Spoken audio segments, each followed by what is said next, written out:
What is up, everybody? Welcome to another edition of Drive for Show, DFS for Dough, here on RotoGrinders. Two more golf tournaments coming at you here before the winter break. Pretty rough field tournament this week with the Butterfield Bermuda Championship. We'll dig into that here. Probably won't take us much more than about a half an hour to get through this pretty ugly field.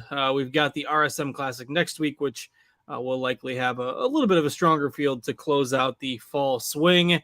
To help me break it down here tonight, of course, I am Justin Van Zuiden, and I've got Derek Farnsworth, a.k.a. Notorious, alongside. Noto, how you been? Yeah, a little worse for the wear. I got COVID, so no. That's always fun to deal with. But other than that, doing all right. Didn't have much going for me last week. What about yourself? Yeah, my lineups were terrible last week, and hope you get to feeling better, by the way. Sound okay? Feeling all right? Or Yeah, it's like good day, bad day. It's been like the 6th day now, so hopefully it'll be done soon. Well, I hope you get on the mend there, and I'm feeling a little run down myself, not because of COVID or anything, but we got a new puppy over the weekend, so we went from our old 17-year-old dog that really didn't do anything to a 3-month-old puppy that is just all over the place and, getting up in the middle of the night a little bit to go to the bathroom. So, the newborn stage is back in dog form, but that's all right. He's doing great. So the kids were happy to get a new pup. So just a little bit of a change is we haven't had the baby stage for a while. And like I said, our last dog was 17. So she pretty much didn't do a whole lot. So anyway, we had, last week, my rosters were awful. And you just look at the leaderboard, it was one of those wild weeks. I think we talked about a few of these guys as dark horses on the show last week, but really the entire top 10 outside of Aubert, who finished in a tie for 10th, was, kind of like a value name. So the optimal lineup almost certainly would have left some money on the table. Good for Erik van Rooyen. I can't remember whether you brought him up last week or if that was a couple weeks ago, but I know we've talked about him as a sleeper in one of the past events anyway. Then guys like Villegas and Matt Kuchar, didn't see that coming. Ryan Palmer back in the mix last week. We did talk about Carson Young, a solid top 10 for him, but I don't know, it was just a wonky tournament and a few too many miscuts for my rosters.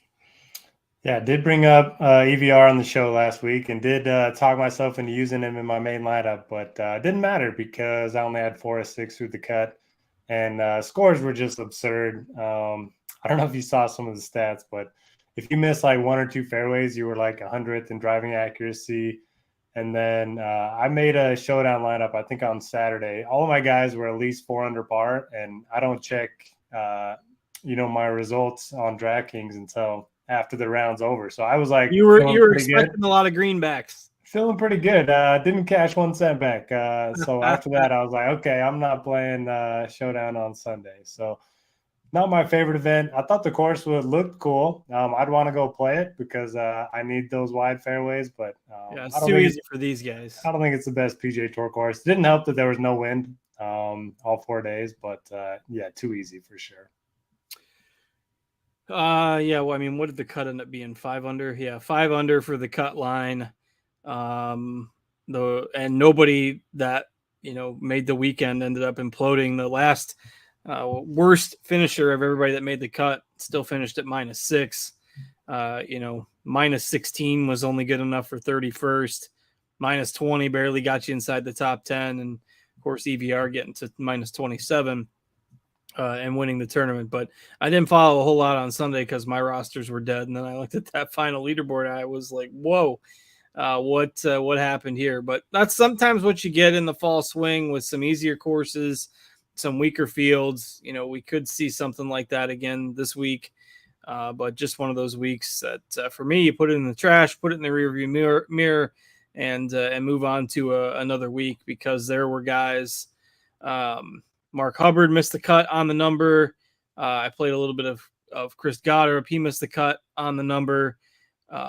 Degala, Davis Riley were some popular names. Peter Quest, they all missed the cut by 2 strokes. And then, Callum Tarrant was another guy that had some ownership. It was just a week where There were too many miscuts from the guys that I had in my player pool. So yeah, chalk it up to one of those weeks and move along. Anything else you want to take away from that event? I really don't think there's much we can glean from it. Yeah, I mean the Hubbard miscut was painful for me. Oh, He it's 2 was bogeys in a row. Yeah, and 3 putts on the one, and then he had the par 5. He still had a chance to make it there at the end and couldn't get the birdie, so that was frustrating. Only other note, I mean, Matt Kuchar had this thing in the bag on Saturday. I think he was up 5 on the back 9, ended up making a quad, and then it kind of looked like he had it in the bag on Sunday, and EVR just ran it down with the 28. I don't know if you saw the interview, but it sounds like one of his teammates from college has cancer, isn't going to make it, so kind of played for him this week. So I thought that was pretty cool. Yeah, that's awesome when you get stories like that. And obviously, golf is one of those weird sports where anything can happen. I mean, guys can miss 10 cuts in a row and then come through and win a tournament, and all it takes is putting 4 rounds together and getting everything clicking. And EVR has always been a guy that's had plenty of talent, so good to see him get that done and come home with a victory in the debut of that Tiger Woods designed course in Los Cabos last week. But probably not a whole lot else to go through on that. So we'll turn our attention to the Bermuda Championship this week. The 5th year that we've had this as kind of a standalone fall swing event. Not the strongest field here. This one usually doesn't get a very strong field, being outside of the States with just a week to go before the winter break. So pretty weak field. You'll see that when we get into it. But we are seeing the same course here for the 5th year in a row. We've seen guys like Brendan Todd and Brian Gay win at this tournament, which A, tells you something about the strength of field, and B, tells you something that you don't necessarily have to be a big hitter, it would seem, on this course. So what do you know about the venue this week? Yeah, Port Royal Golf Course in Bermuda. And I think on a per square mile basis, Bermuda has more golf courses than any other country in the world, which is kind of cool. It's par 71, less than 6,900 yards, so very short course, very big greens. The greens are obviously Bermuda grass. And you get a nice mix of holes. Some are inland where you're going to have some trees in play. The others are right along the coast. So water is going to be in play on 7 of the holes. Like you mentioned, not going to be a bomber's paradise by any means. Gay and Todd winning, their accuracy and putters. And Herbert, I still don't know what Lucas Herbert does well, but he won here in 2021. And then last year, Seamus Power won as well. So I think you're going to have to hit fairways and make a lot of putts. And then going to be a lot of wedges since the course is so short. Other than that, just got to make a lot of birdies. Does look like we're going to get some wind unlike last week. So hopefully there will be a little tougher scoring conditions. In terms of the difficulty, it's ranged from like 18th to 40th, just depending on the wind each year. So I think we could see fairly difficult conditions this week. Yeah, the 2 middle years, the winning score was -15 each time. And I think the first year was like -24. That was the year there wasn't any wind. I looked at the forecast for Bermuda earlier this afternoon, and it's like 6 to 8 mile per hour winds the first day, 10 to 12 mile per hour winds the second day, and then like 15 to 18 mile per hour winds the last 2 days. So progressively increasing winds throughout the tournament. And if it gets up to 18, 20 miles an hour there for the weekend, the course will provide certainly a tougher test than what we saw last week. Otherwise, I kind of agree. Go with the guys that are good ball strikers, get themselves in position to make some birdies, and might be a little bit unpredictable given you look at the past winners. Brian Gay is like 51 now, I think. Herbert, like you mentioned, very hit or miss. It still doesn't do anything really consistently well. Just another tournament where maybe you want to embrace some variance a little bit in your lineup builds. And I mentioned the strength of field, and I mean that's where no offense to Dietrich and Brendan Todd and Adam Scott and those guys, but most fields you'll see them at least 15 or 18 or 20 golfers ahead of them in pricing. And now those 3 guys plus Akshay are your 4 golfers at the highest end of the spectrum this week, which just goes to show you that it's going to be a week that could get a little bit wild. And I really don't think there's a whole lot of difference, between these top guys and then the guys that are maybe 10th, 12th, 14th on the board in terms of pricing. And if you look at the winning odds, like Adam Scott right now is like 16-1. Everybody else is 20-1 or higher. I mean, I don't think I've seen a week where the winning odds have been so spread out in quite some time. So, I mean, what do you make of that? Do you lean towards more of a balanced approach? Are the top end guys just too expensive? Just a weird board of players here. Yeah, very good point by you. It looks like everyone that's 8,600 or above is 35-1 or less. So between 16-1 and 35-1, which we typically don't see, there's usually a large drop off in odds from the guys above 10K. So for me, I just usually just let the model kind of do the work for me, and it likes a couple guys up here, and then other than that, it likes the guys in the 8s and 9s. So I do think you can make a case to do the balance. I definitely wouldn't force anyone above 10K if you don't like them, because the 6Ks and the low 7s aren't that great this week. But at the same time, yeah, I do like a couple guys at the very top. Yeah, I mean, I think they're okay. Like you say, I wouldn't necessarily force it. And I do like the 8s and 9s a decent amount, but we'll probably try to get one 10K guy in a lot of lineups. And so of those 4, I mean, it's really weird to be talking about those guys as the 10K guys, but it's all relative this week. Everyone has the same pool of players. Is there one standing out to you here? Yeah, if you talk about hitting fairways, hitting wedges well, and making putts, it's Brendan Todd for me. He won here in 2019. I think he almost won three events in a row that stretch of golf, which was pretty crazy given how bad he had struggled. And he's was coming after in. He had missed like 30 cuts in a row or something like that a couple years before that. Yeah, you always got to root for those comeback stories. And but yeah, he's been in good form. The irons have definitely picked up over the last 6 months, which I like.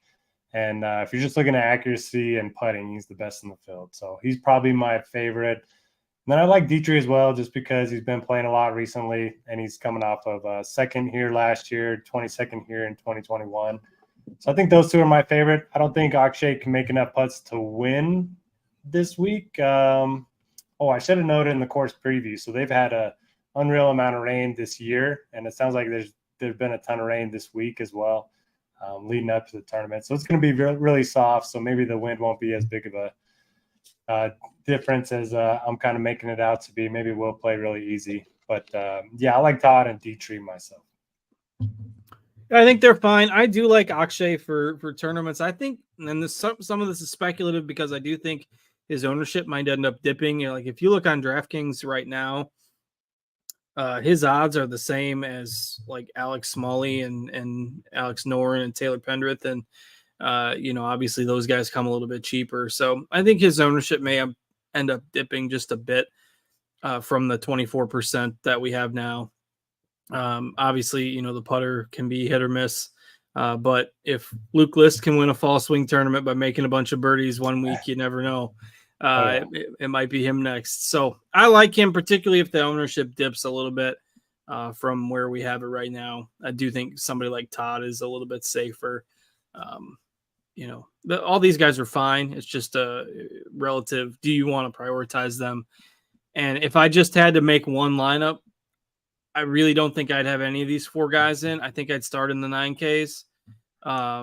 You could start with something like Pendrith Hubbard or Pendrith Smalley or something like that. And that's probably where I would go if I was to just build one lineup this week. I think it makes things work a little bit better.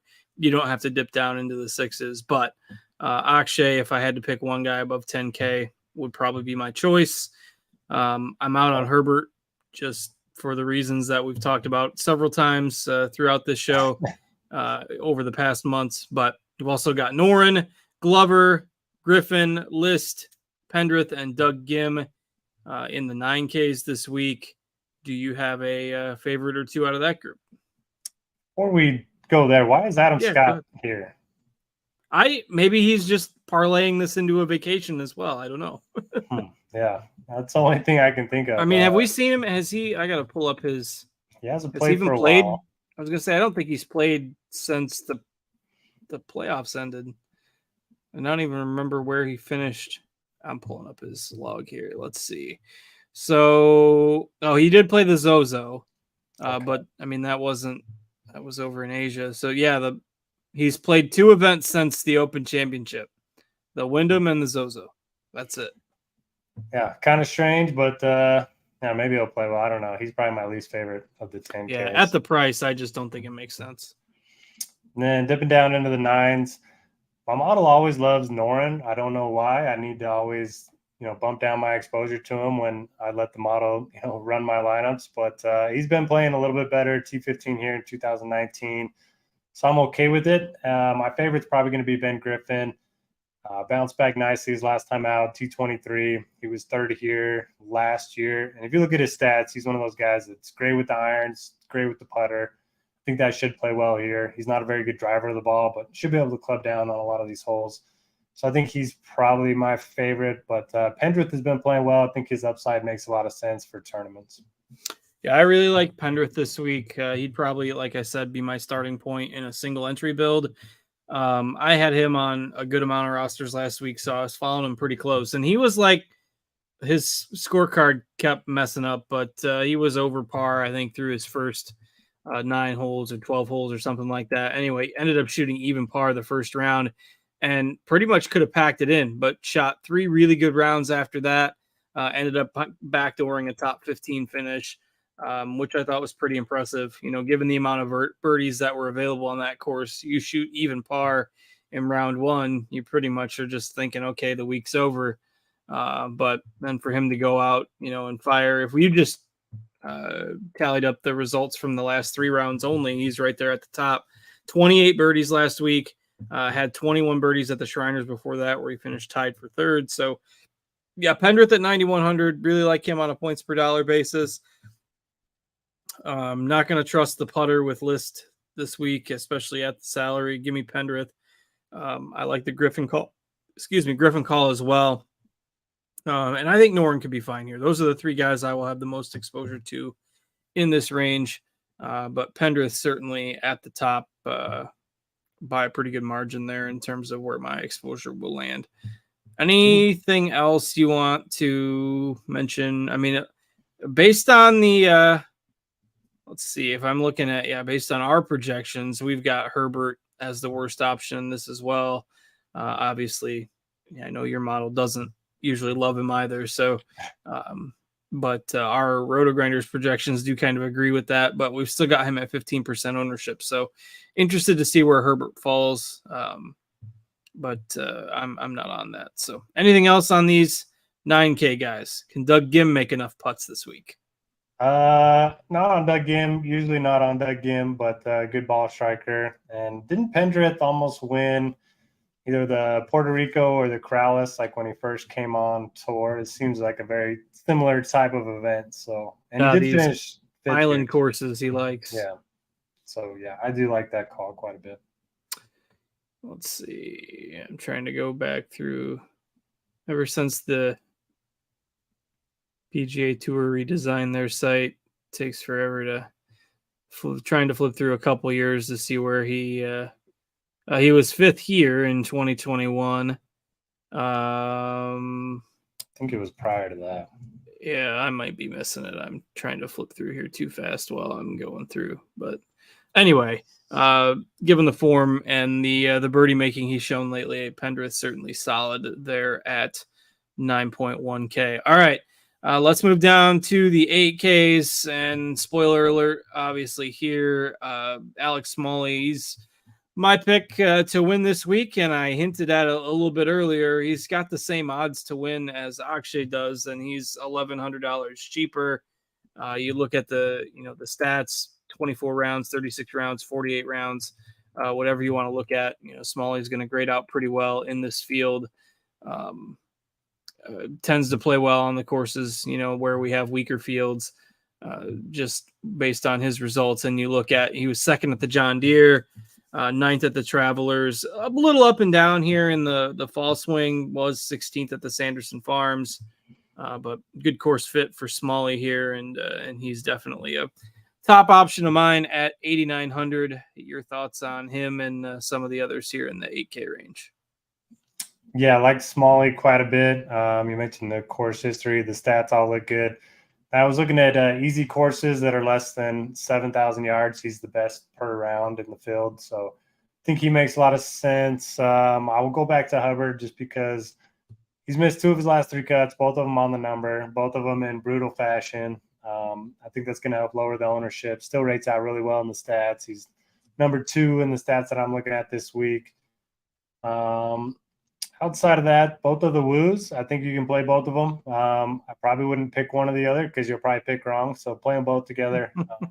Brandon and Dylan, they both 2 for 2 here. Very similar results, very similar projections, pretty much similar across the board. Woo's a little bit better putter, Dylan, and Brandon's a little bit better ball striker. Outside of that, did you say Riley was like super chalky last week? I couldn't understand. Yeah, he was.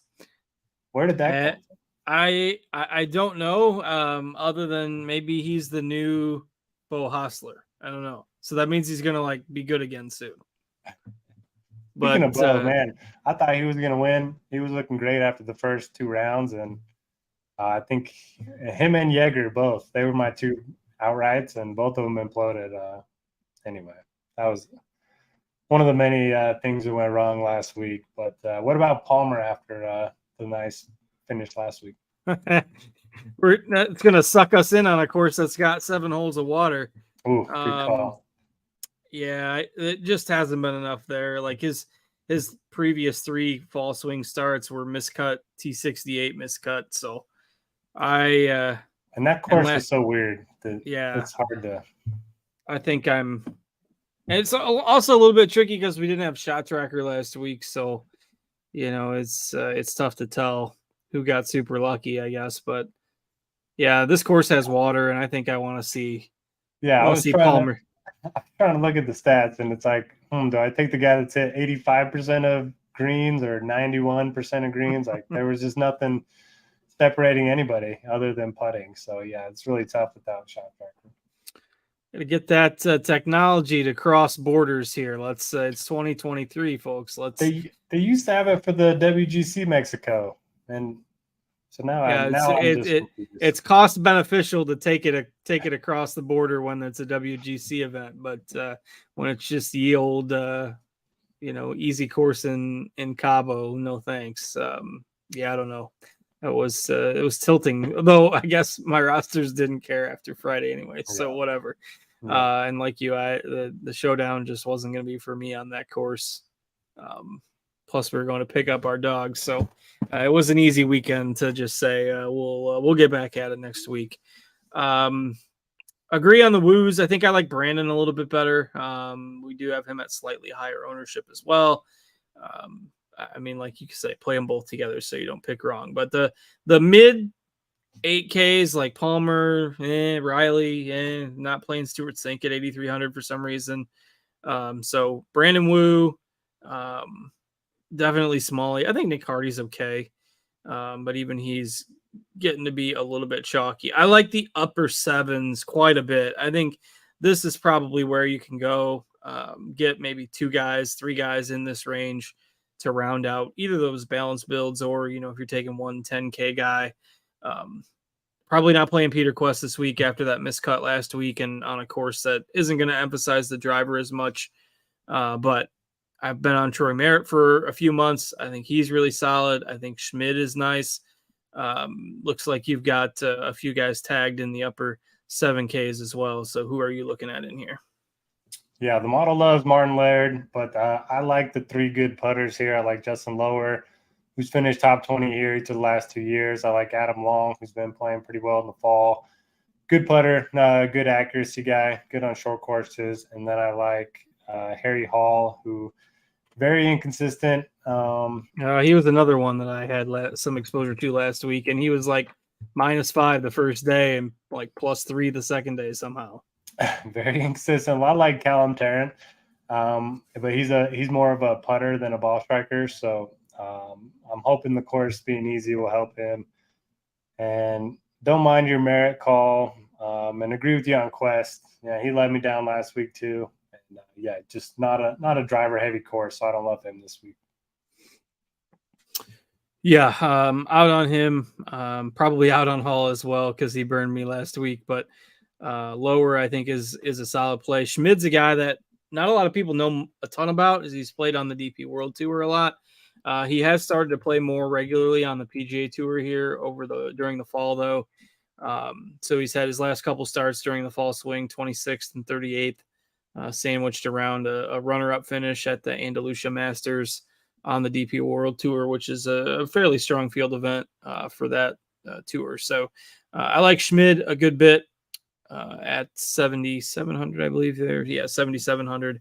Mentioned Merritt. I mean, you can get a couple guys in there and feel okay about it. I don't think they're that much worse than the 8K options, and some of them we do even have projected a little bit better. All right, let's move down. The field starts to really thin out in a hurry here, but we get to the bottom end of the 7K range. Anybody else standing out to you here? Yeah, can I interest you in some double-digit ownership on Russell Knox? And Honda's got him tagged too. That's it's a short course. If Brian Gay can win here, then and Brendan Todd, then surely we can get the resurgence from Russell Knox. I'm in. I mean, okay. I didn't expect that kind of ownership, but 4 for 4 here, plays well in the win. Still can't believe he won a WGC event back in the day, but man, I don't like anybody down here. Ryan Moore kind of rates out well for me, which is ugly. Norlander seems to play these types of courses well, but he doesn't have a very good track record. Maybe Smotherman, he's kind of a good ball striker, but I don't like a lot here. Do you have any more optimism than me? I think there are some guys that are okay. I mean, like Knox is fine. The guy that kind of popped to me when I started looking through it, and I was like, this guy hasn't been like DFS relevant in a long time, and that's Kelly Kraft, and then we posted ownership, and he's getting a little bit of a ownership buzz too. But he was like injured during the summer. He had a mid-tournament withdrawal at the 3M. And then, he took a little bit of time off, but so since he's come back from the mid-tournament withdrawal, 33rd, 25th, 16th, 23rd, and then it wasn't great last week, did make the cut, but didn't make a ton of birdies. So he finished near the bottom of guys that made the cut, but still 5 made cuts in a row. He's still only 7,200 in this field. I mean, and if you look at the last 36 rounds, he's top 15 in tee to green and ball striking in this field, and he's only 7,200. And given the weak strength of the field, I think Kraft is definitely my favorite in here. I'll take some speculative shots, I think, on Norlander in tournaments as well. So yeah, Kraft and Norlander are 2 guys that I don't mind. And Villegas off a runner up at 10% ownership this week. Speaking of guys that haven't been DFS relevant for a long time, do you see the Cowboys sign Martavis Bryant?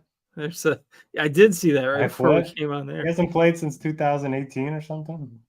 I mean, didn't he sign and then not play, or then was suspended? I don't know. I'm gonna get him mixed up with Josh Gordon because that happened a few times with him as well. But yeah, that's pretty wild. We'll see what becomes of that. I can't imagine. I don't know. I didn't read up on it. Like, has he been playing somewhere? I know Gallup's been bad, but it can't be that bad. Insurance. Yeah. All right. Anything else? Then we can just open it up at this point because the 6Ks are truly awful in this field. I guess the discussion has to be had about Brian Gay because he's always played well here. And like I mentioned, I'm not trying to be ageist, but he's 51 years old and he's going to be 9. We got him at 9.5% ownership this week. So do you have any interest in anything else that we haven't talked about?